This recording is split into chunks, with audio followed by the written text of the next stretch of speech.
Good luck! Dinosaur Planet has long been one of gaming's great mysteries. From its days as Rare's last N64 games to its key role in their breakup with Nintendo, Dinosaur Planet and its eventual reworking into Star Fox Adventures has long been the subject of rumors, internet hearsay, and legends, being kept alive by passionate fans dedicated to uncovering its pieces and, in the past few years, preserving its legacy. But the truth is just as interesting. From its origins on the SNES, its revolving door of protagonists, and its rebirth at the dawn of a new era. This is Dinosaur Planet, Rare's last Nintendo game.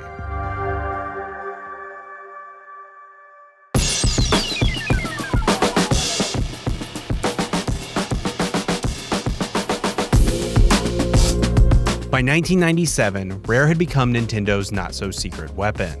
Following a slew of successes on the NES, the team working out of an 18th century farmhouse in Leicestershire, England, had moved into the Super Nintendo generation as one of the most advanced developers on the planet, limiting their output, doubling down on tech development, and reinvesting their profits into pricey silicon graphics workstations. The same tech that was revolutionizing special effects on the silver screen.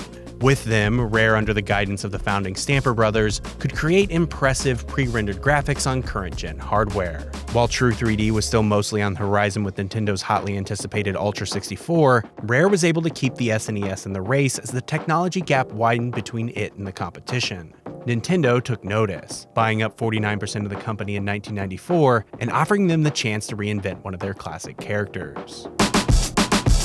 With Donkey Kong Country, Rare created a stunning and fast-paced platformer that put them on the front lines of Nintendo's console war with Sega.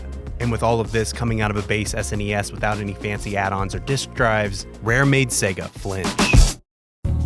Into the next generation and third dimension, they continued this trend, growing into a massive company working on multiple projects at the same time, with each team divided amongst a series of outbuildings on the property. Within the N64's first year, Rare would release 2 games, Blast Corps and the seminal GoldenEye. However, 3 years into the partnership, it seemed Rare's new 3D platformer Banjo-Kazooie wasn't going to make its November 1997 release date. During a panic meeting at that year's E3 with Nintendo of America chairman Howard Lincoln, Rare would evaluate their catalog and offer up a different project for the holiday season, Pro-Am 64. A kart racing sequel to their NES racing game starring Timber the Tiger. Nintendo and Lincoln would accept, however, on one condition.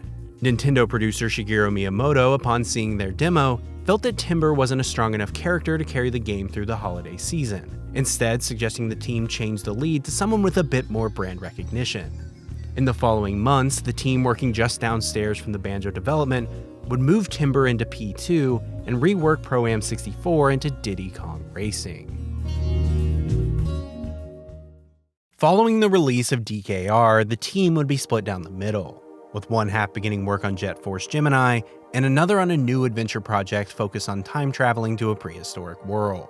When character designer Kevin Bayliss was looking for a protagonist, he would turn once again to Timber, this time aging him up and having him accompanied by another former racer, Tricky the Triceratops. However, Timber would get the boot, instead being replaced by 2 protagonists, Sabrewolf, a reference to the work of Rare's successor Ultimate Play the Game, and Krystal the Fox, each with their own dinosaur sidekicks, with the former keeping Tricky and the latter getting a pterodactyl named Princess Kite. With the focus shifted once again, the time travel story would be scrapped, with Dinosaur Planet now being the story of 2 heroes on different sides of the world being led through their own different sets of puzzles and challenges. In this version of the game, our 2 heroes arrive on Dinosaur Planet through a wormhole in pursuit of the Wizard King Randorn. Randorn is both Sabre's father, who disappeared when he was young, and Krystal's adoptive father following a deadly war between the Wolf and Fox clan on their home planet. Feeling guilt for his role in that war, Randorn fled to Dinosaur Planet to help the 2 tribes of dinosaurs in their fight against General Scales and the Sharpclaws. Scales, in an effort to control the planet, had kidnapped the prince and princess of the 2 tribes, Tricky and Kite. Upon their arrival, Krystal and Sabre split up, with Krystal pursuing the princess and Sabre the prince. They discover that they need to find the 6 spell stones across the Krazoan temples to rid the general of his power. However, Scales is only an avatar for the dragon Drakor, who fought a war with the ancient Krazoans and has long been the god of the races on Dinosaur Planet. After placing the stones and either rescuing or failing to save Randorn, Sabre goes up Mount Warlock to face off against Drakor and rid the planet of evil. For a studio known for stories that start with "Big Monkey has bananas stolen," this is surprisingly in-depth, with a wide range of influences from traditional fantasy to a sort of pulpy John Carter-style science fiction feeling, with as much sword and sorcery as robots and technology. It also has real stakes, and while a lot of the story devolves into getting Blake number of MacGuffins to reach another set, it feels like a game that is both Rare to a T with its pirates, dinosaurs, anthropomorphic heroes, and pulpy sci-fi roots, and also them maturing as storytellers and game makers, with both Krystal and Sabre being interesting characters, and the world of Dinosaur Planet feeling like it had real history. It's worth noting that multiple playable characters had been a feature of Rare's games for several years, most prominently in the Donkey Kong Country trilogy and beyond, with each Kong playing differently from each other. While this idea began well before the release of DK64, having Krystal and Sabre in different worlds rather than forcing players to backtrack and swap to complete different objectives in the same map feels like Rare building on and refining ideas they'd had in the past. The two also feel like different characters, with Sabre relying on a sword and Krystal her staff, and both having a different sidekick with different powers. Despite these ideas being omitted from the finished product for reasons we'll get to later, it's still a fascinating piece of game design and feels like Rare continuing to build on their strongest ideas in a way I'm not sure I've seen anywhere else. Similarly, the idea of a prehistoric world for a Zelda-inspired game had been floating around Rare for the better part of 5 years at that point, most prominently with their follow-up to the Donkey Kong Country games on SNES, Dream: The Land of Giants. While Dream would be reworked into Banjo-Kazooie at the turn of the console generation, the broad strokes feel very similar to Dinosaur Planet, from antagonists being a group of sky pirates to its reliance on animal sidekicks to help with puzzles and progressions as a supplement to a game like Zelda's items. Even in 1995, the Dream Team noted the challenge of not taking too much of the hero's power away and giving it to their four-legged friend, a problem that seems to persist through all versions of Dinosaur Planet, especially the finished product. Speaking of Zelda, while Dinosaur Planet entered into pre-production before the release of Ocarina of Time, much of its development for the next 4-ish years on the N64 and beyond exists in the shadow of it. From its core engine to its broader ideas like Z-targeting, this was very much Rare making their Ocarina of Time. 2 years into development, however, Nintendo's new console, codenamed Dolphin, would be announced for the first time at E3 1999. Dev kits would hit Nintendo Studios later that year, with the expected release date ideally some point in late 2000 to properly compete with Sony's PS2. However, despite corporate saying so, Nintendo's developers were doubtful it would make that date, with Rare in particular still having multiple current-gen titles in development expected in the following couple years. For Dinosaur Planet, that likely meant it was going to be Rare's last game on the N64, and they wanted to go out on a bang. Internally, it was being referred to as a swan song, utilizing the expansion pack and being one of only 5 games to require it, giving players a massive world and nearly 50 fully voiced NPCs, to really push the console to its absolute limits.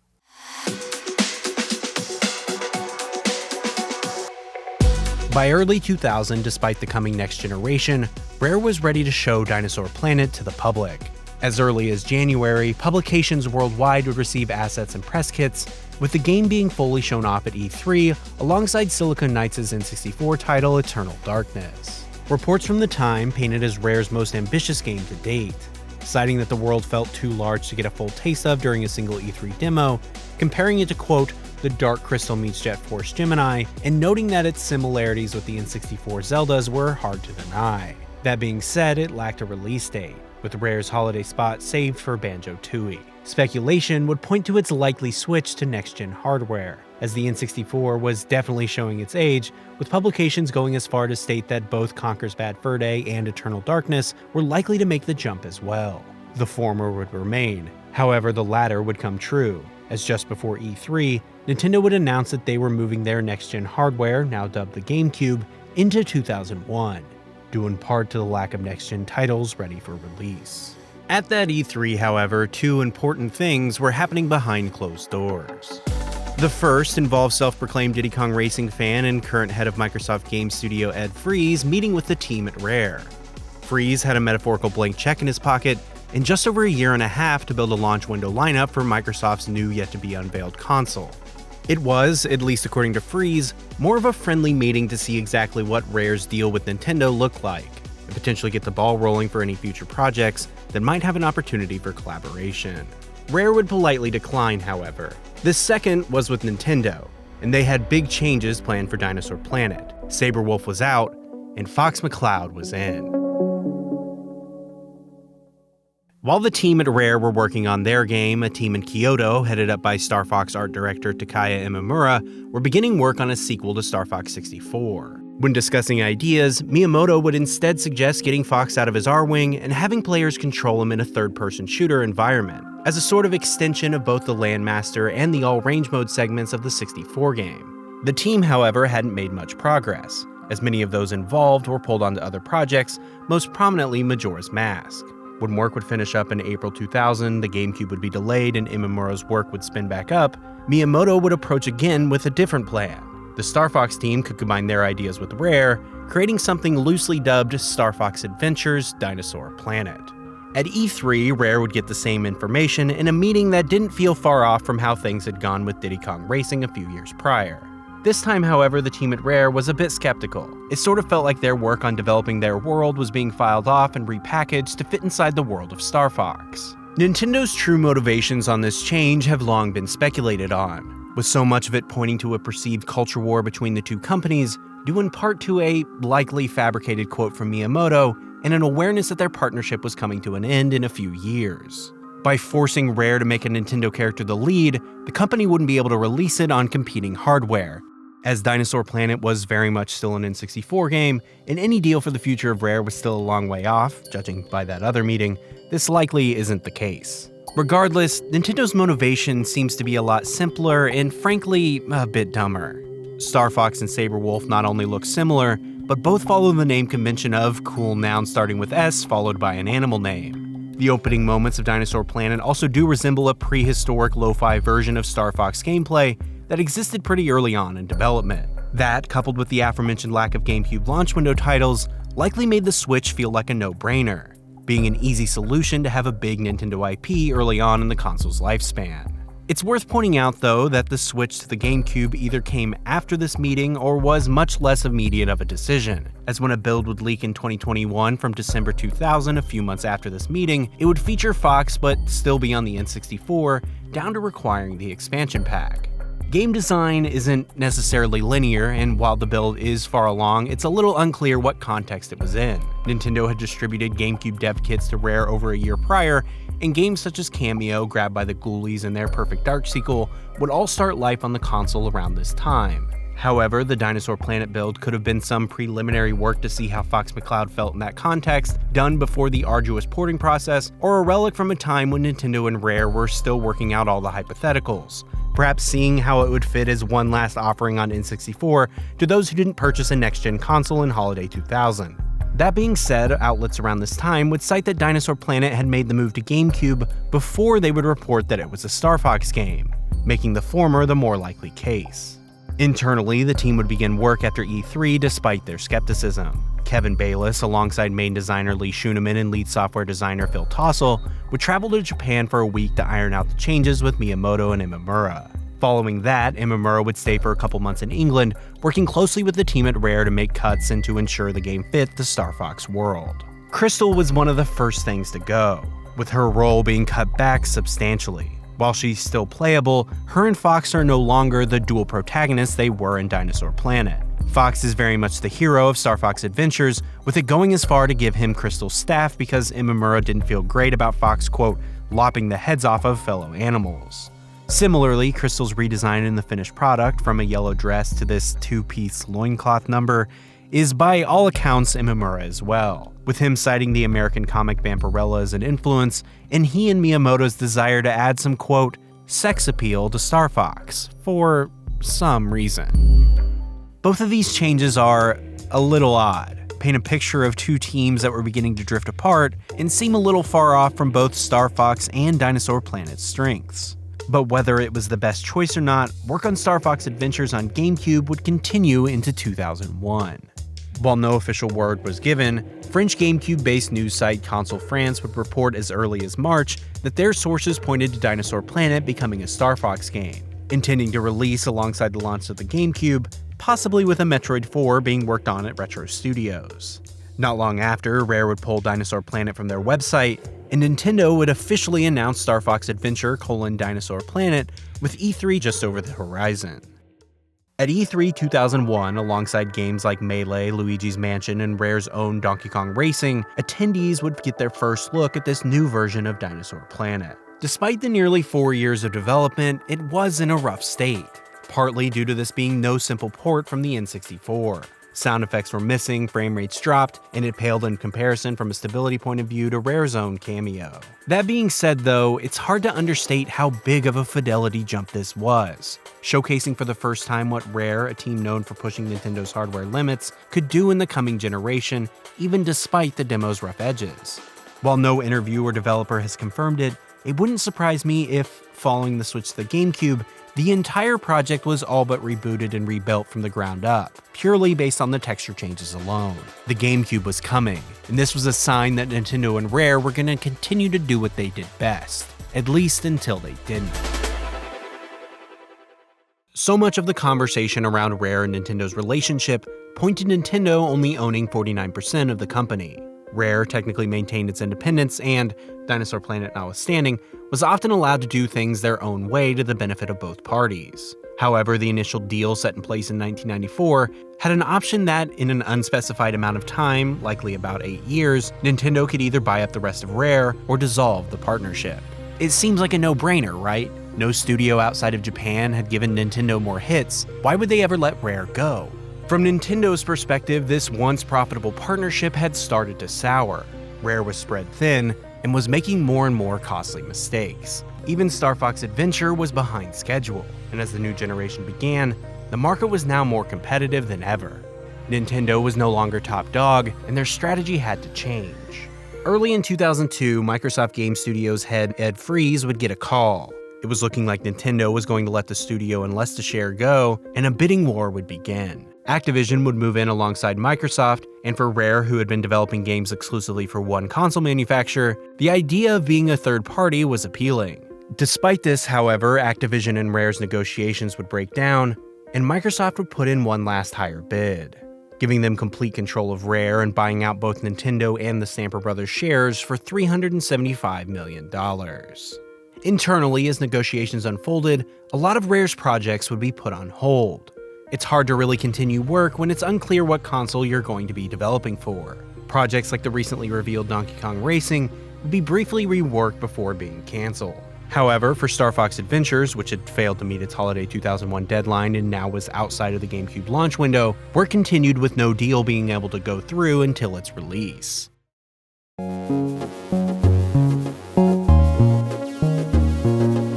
On September 23, 2002, just one day before Microsoft would officially buy Rare, Star Fox Adventures would release to the public. For what it's worth, while it's neither a great Star Fox game or a proper realization of what Dinosaur Planet is, Star Fox Adventure does offer a cool pastiche of both Rare and Nintendo's strongest ideas, all while being absolutely stunning for a GameCube game. While it wouldn't be until the end of the console's lifespan until we'd see a more photorealistic Zelda game in Twilight Princess, Adventures happily fills that gap, with gorgeous reflections and textures that definitely made it one of the best looking games on the console, at least until Metroid Prime would come out a few months later. Even the understandable comparisons to Ocarina of Time pale as a criticism. On one hand, you'll get no complaints from me that a game closely resembles one of the best ever made, and on top of that feels like Rare getting out of their wheelhouse, experimenting and growing while still feeling like what they had done before. That latter part is where the double-edged sword cuts back more than anything, with its frankly annoying dinosaur language that was a change from the original demo, and feels like an extension of what Banjo-Kazooie was doing.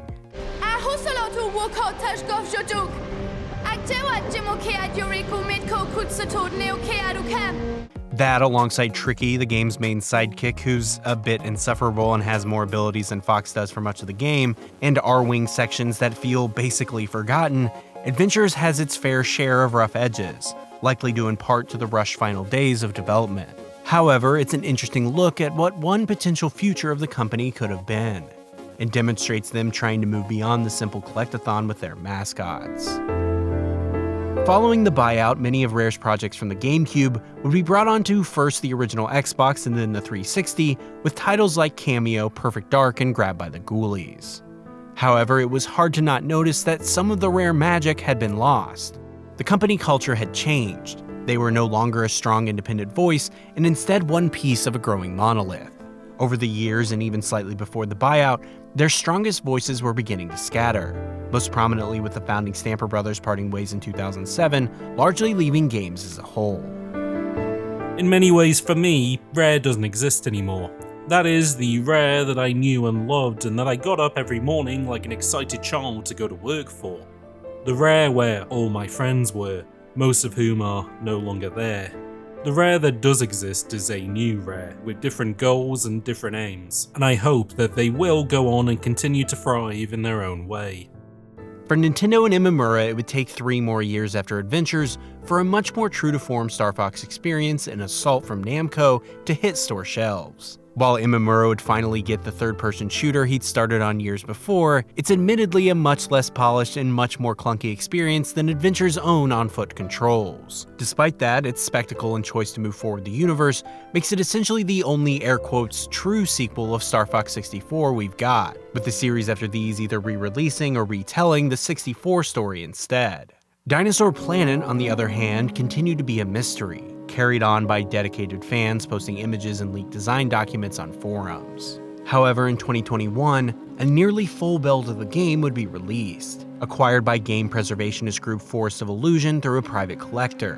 While the build was buggy and, as mentioned before, already featured Fox as the lead, it does provide a startling look at what Dinosaur Planet was going to be. Members of the community over the past few years have done incredible work to make it both stable and reconstruct what's hiding within the game files.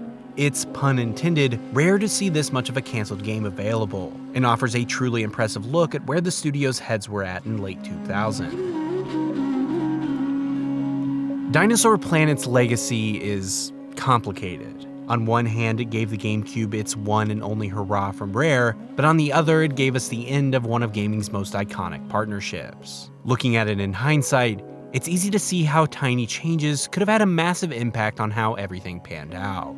From a slightly lower bid leading to a Rare under Activision, to a slightly quicker development timeline leading to a version of Dinosaur Planet as the studio's swan song on N64. So while it's commonplace to be dismissive or loathe Star Fox Adventure for what it was, it also exists as one of the best examples of how weird and messy game development tends to be. How tiny ideas from companies and, most importantly, people lead to generation-defining moments.